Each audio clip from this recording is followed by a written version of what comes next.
Welcome to Bamfordrose. It's another forum chat. This week I've seen a comment about how to determine what suspension level is on your car.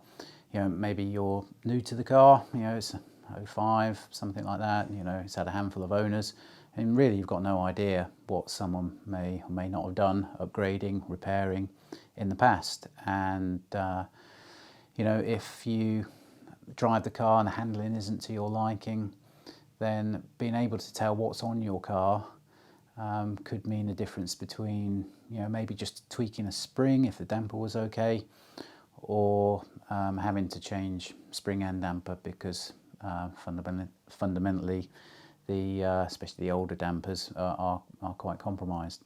So we've got two dampers on the table now, and one of them is the early type, which is the Dynamics brand damper. And if you crawl underneath the car, well, you just have to look underneath, easiest at the back.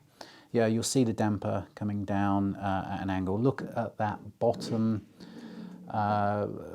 point where it's attached to the suspension arm, and a Dynamics damper is going to have a straight section from the bottom of the damper leg to that mounting point, whereas the Bilstein damper is going to have this hourglass appearance, a little bit carved out immediately before where it mounts on the bottom joint to the wishbone. So, you know, if you're an 05 V8 Vantage, and Bilstein came in at 4.7, so there were no 4.3s that were built with Bilstein, they're all Dynamics.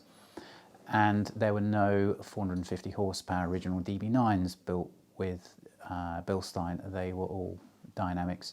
Dynamics came in more or less at the changeover point to glass key.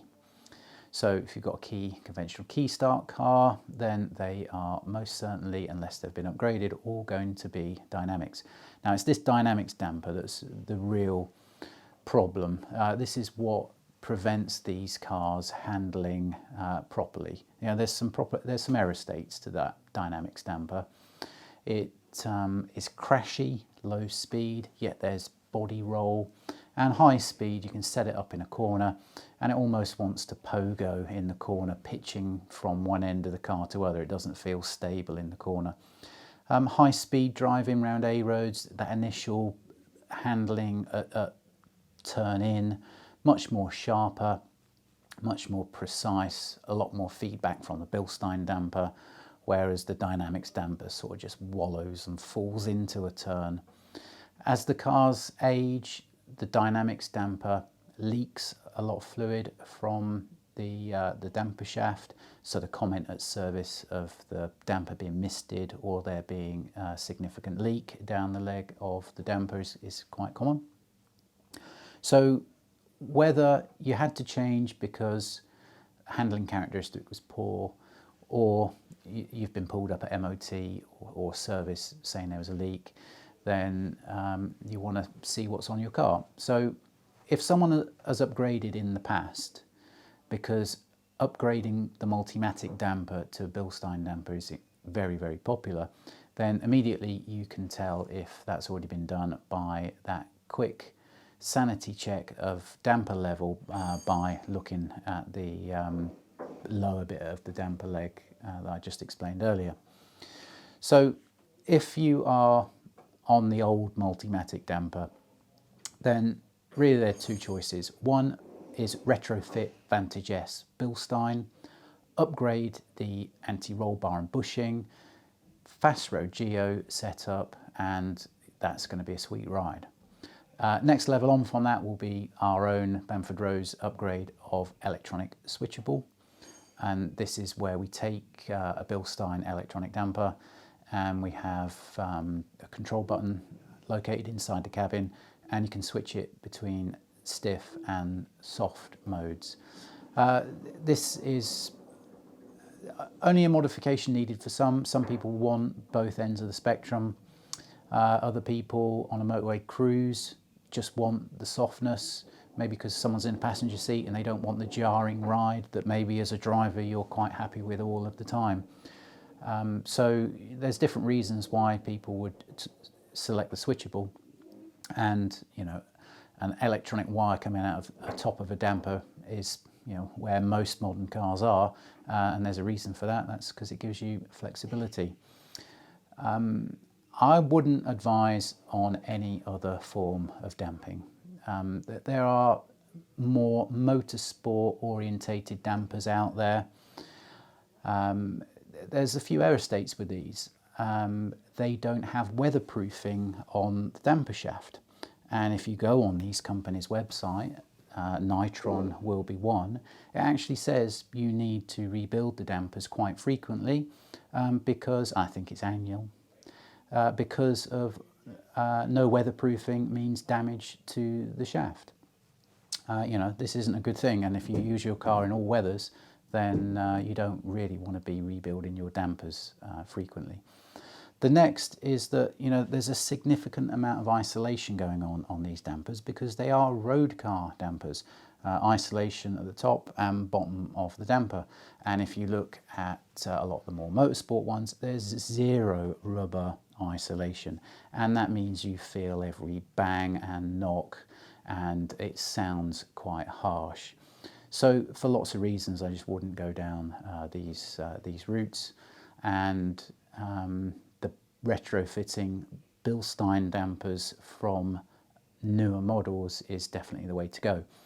There's a couple of other things you can do as well if you wanted to know that your dampers were sports pack, because there was a Dynamics sports pack before the Bilstein sports pack came out. There are some white stickers, and they may be left somewhere on the damper, and they're going to say sport. So this one is off a DB9.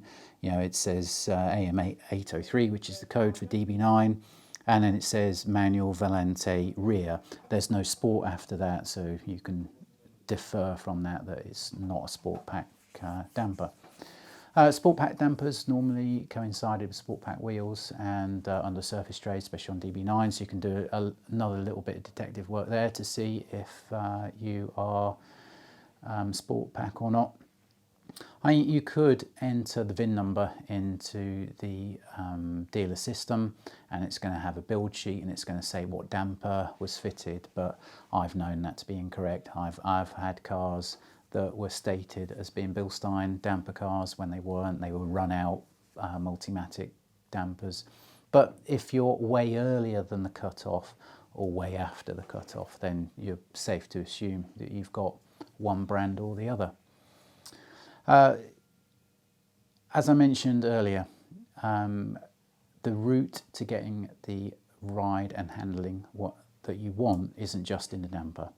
Anti-roll bar ambushing needs to be changed, and geo needs to be changed, and you'll get just as much benefit from those adjustments than the damper itself.